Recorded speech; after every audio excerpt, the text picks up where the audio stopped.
Hello, welcome again. We are covering the subject thermodynamics for civil services mains, IFS, and various gate exams. The next topic in the chapter of second law of thermodynamics is irreversible and reversible processes. So we have studied about irreversible and reversible processes. Okay, now according to second law, it divides all the processes into two classes. One is your reversible process, another is your irreversible process. Or reversible process is an idle process, whereas irreversible process is a natural process. Okay.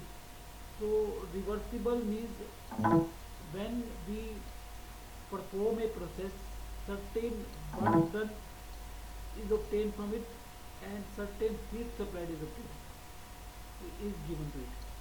So if we perform the process in reverse direction, then same amount of heat should be rejected from it, and same work should be given to it to reach the initial condition. So that is reverse process. So there will be no loss within the process.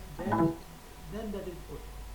So causes of irreversibility of any process, it is first is lack of equilibrium during the process. So when we do not maintain, suppose uh,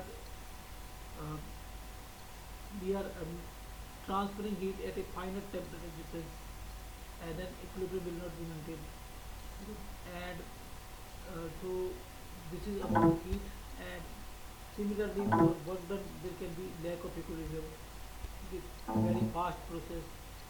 And second is your involvement of dissipative effect. Dissipative effect means friction, like that.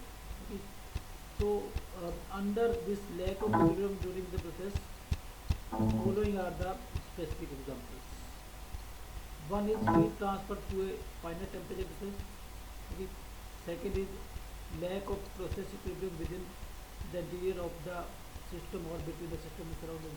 Equilibrium is not maintained between system and surrounding. That's why the irreversibility can occur. Heat transfer through a finite distance also causes lack of equilibrium.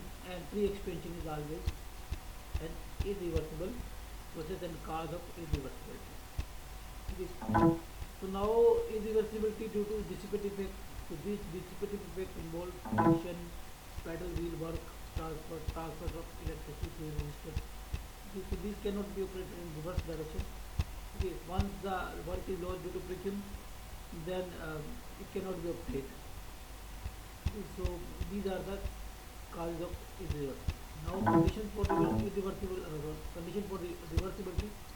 I will read this out just and explain whatever needed to explain. A natural process is irreversible because conditions of mechanical and chemical equilibrium are not satisfied. That we have seen. And dissipative effect in which the work is transferred into an increase in internal energy are present. Friction or dissipative effect and lack of mechanical chemical equilibrium are there, then the irreversibility occurs. For a process to be reversible, it must not possess these features. If a process is performed quasi-statically, very slow, and infinite equilibrium condition in between, the system passes through state of thermodynamic equilibrium, which may be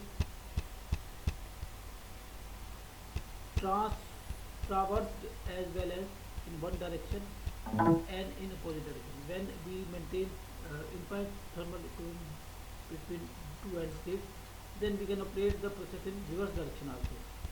Then there will be no irreversibility. Next is, if there is no dissipative effect, no friction, all the pedal work, like that, all the work done by the system during the performance of process in one direction can be returned to the system during the reverse process. Okay. Next is, a process will be reversible. A process will be reversible when it is performed in such a way that system is at all the time infinitesimally near the state of thermal equilibrium. It- That we have said in the first point also. And in the absence of dissipative effect of any form. Reversible processes are therefore purely ideal limiting cases of explosion. So these are the causes of irreversibility and conditions of reversibility.